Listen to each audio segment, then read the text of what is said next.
Assalamualaikum warahmatullahi wabarakatuh. Hello everyone, perkenalkan nama saya Anisha Utasuhur. Saya mahasiswa Universitas Islam Riau, program studi S1 Psikologi, INPM 22811029. Nah, di sini saya akan mempresentasikan materi saya yang bertema psikopatologi atau abnormal. Sejarah psikopatologi. Yang pertama, demonologi awal. Demonologi ditemukan dalam budaya Cina, Mesir, dan Yunani. Para pemuka agama pada masa itu melakukan suatu upacara untuk mengeluarkan pengaruh roh jahat dari tubuh seseorang. Mereka menggunakan nyanyian mantra ataupun siksaan terhadap objek tertentu, baik binatang ataupun manusia. Metode ini dinamakan dengan exorcism. Fisiologis awal terhadap gangguan mental. Abad 5 sebelum Masehi, Hippocrates menolak keyakinan yang berkembang pada masa Yunani bahwa Tuhan mengirimkan penyakit fisik dan gangguan mental sebagai bentuk hukuman. Hippocrates menjelaskan tentang pentingnya otak dalam mempengaruhi pikiran, perilaku, dan emosi manusia.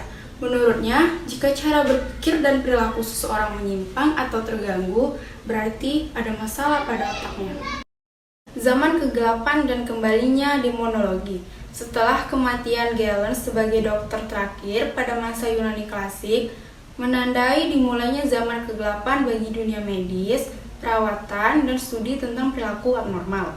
Pada zaman pertengahan, gangguan mental kembali dihubungkan dengan pengaruh supranatural.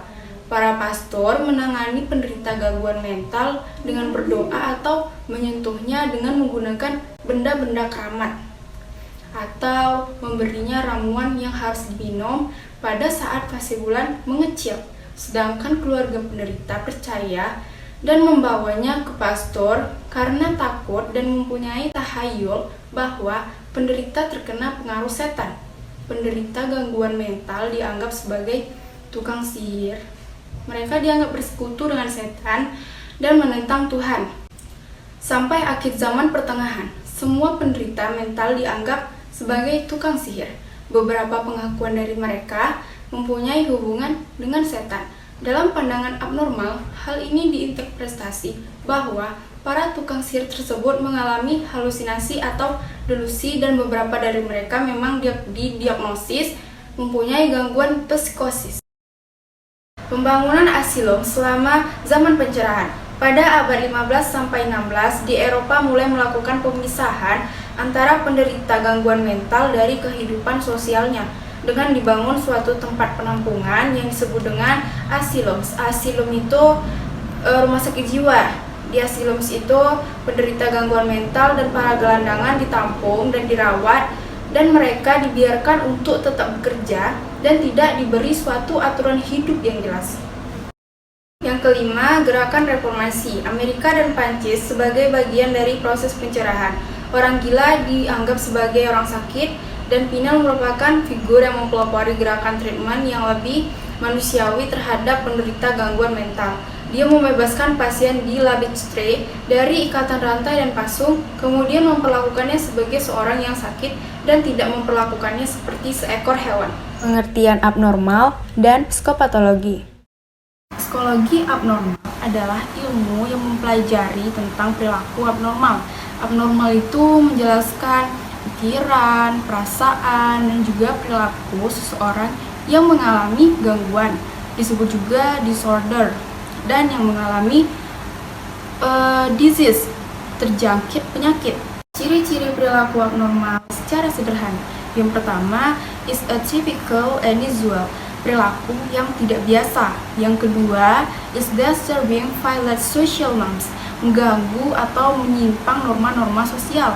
Yang ketiga is maladaptive or cause significant stress, menyebabkan penderitaan yang signifikan. Yang keempat demonstrates a faulty perception of reality, jadi menunjukkan persepsi yang salah tentang kehidupan realita.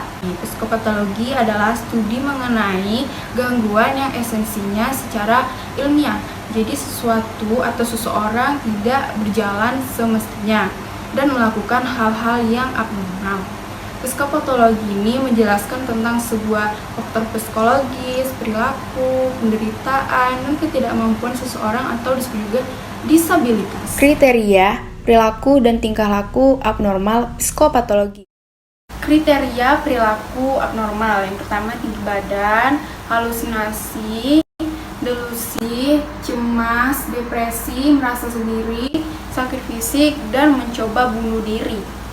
Dari sudut biologis itu meliputi gen. Yang kedua, ketidakseimbangan sel syaraf biokemis dalam sistem syaraf.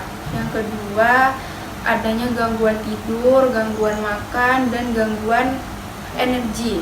Yang ketiga, karena dia tuh ada gangguan dalam otaknya. Dari sudut psikologis, yang pertama penginderaan dan persepsinya itu tidak normal. Yang kedua, penyimpangan dalam proses kognitif atau pikiran. Yang ketiga, distress atau kesedihan. Yang keempat, tingkah lakunya maladaptif. Yang kelima, emosinya tuh terganggu. Dari sudut sosiokultural, yang pertama pelanggaran norma-norma sosial.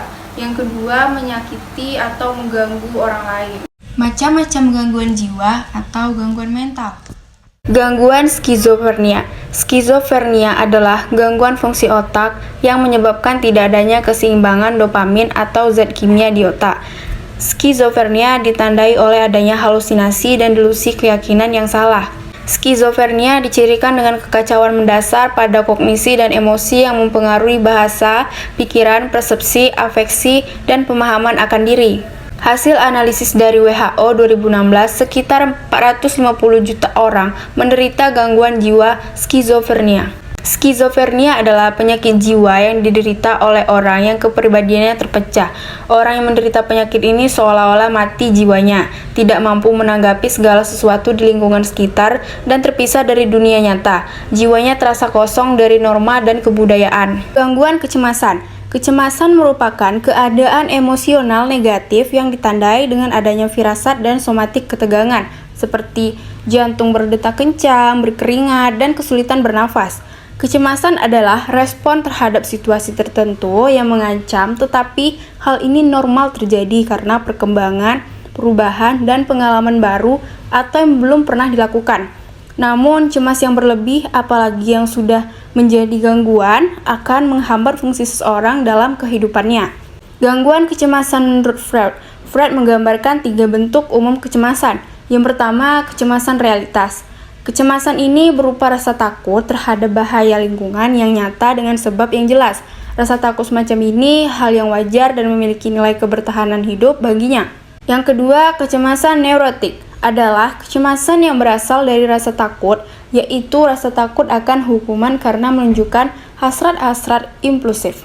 Yang ketiga, kecemasan moral, yaitu rasa takut akan nurani melalui rasa bersalah atau rasa malu. Jenis-jenis parafilia. Yang pertama, fetisisme adalah ketergantungan seseorang pada objek yang tidak hidup untuk memperoleh rangsangan seksual.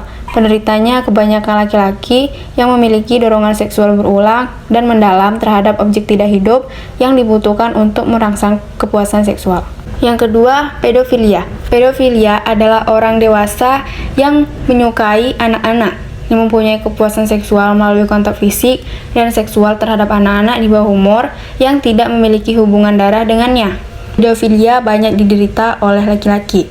Walaupun pedofilia tidak menyakiti korbannya secara fisik, tetapi sengaja menakut-nakuti anak kecil dengan membunuh hewan peliharaan anak tersebut dan mengancam akan lebih menyakitinya jika anak melaporkan pada orang tua. Yang ketiga, incest, mengacu pada hubungan seksual antara keluarga dekat di mana pernikahan tidak diperbolehkan antara mereka.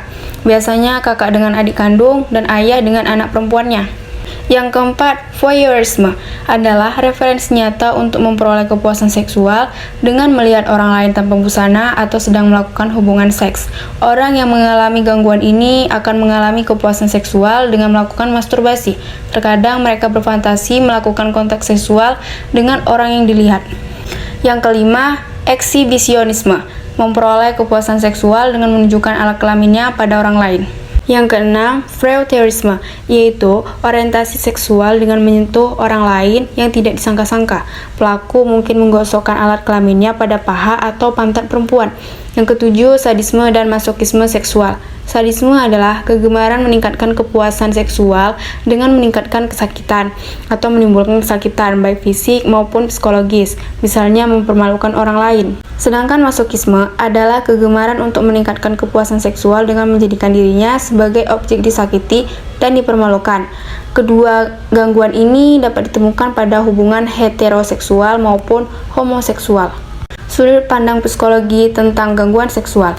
Pandangan kognitif behavior tentang parafilia yaitu multidimensional yang menyatakan parafilia adalah hasil dari berbagai faktor yang berpengaruh pada individu. Sejarah masa kanak-kanak dari penderita parafilia adalah mereka korban penyiksaan fisik dan seksual dan tumbuh dalam keluarga yang hubungan kedua orang tuanya terganggu. Akibatnya tingkat keterampilan sosial rendah, kepercayaan diri yang rendah, kesepian, dan tidak adanya hubungan yang intim. Gangguan somatoform adalah keluhan gejala fisik, misalnya nyeri, mual, dan pusing. Penderita somatoform ini selalu mengulang permintaan pemeriksaan medis meskipun berkali-kali terbukti hasilnya negatif dan sudah dijelaskan oleh dokter bahwa tidak ditemukan kelainan fisik yang dikeluhkannya, tetapi dirinya bisa merasakan. Somatoform gangguan konversi yaitu gangguan neurotik berciri emosional yang ekstrim dan berubah menjadi simptom fisik. Simptom fisik ini berupa kelumpuhan anggota tubuh, sakit yang nyerinya luar biasa, buta, tuli, tidak bisa bicara, muntah terus-menerus, sakit kepala, dan gemetar. Orang yang mengalami simptom tubuh menyebabkan mereka stres berat dan kerusakan secara psikologis yang signifikan. Neurasthenia adalah penyakit syaraf yang masih stadium permulaan, sehingga masih bisa disembuhkan melalui konseling atau terapi. Penyakit ini menampakkan gejala-gejala seperti insomnia, kehilangan inisiatif, menjadi pemalas, mudah tersinggung, merasa lelah terus-menerus, tidak dapat fokus atau konsentrasi terhadap daya pikirnya, dan kecerdasannya menurun. Itu saja yang dapat saya sampaikan mengenai materi psikopatologi atau abnormal. Lebih dan kurangnya saya mohon maaf, dan thanks for watching. Assalamualaikum warahmatullahi wabarakatuh.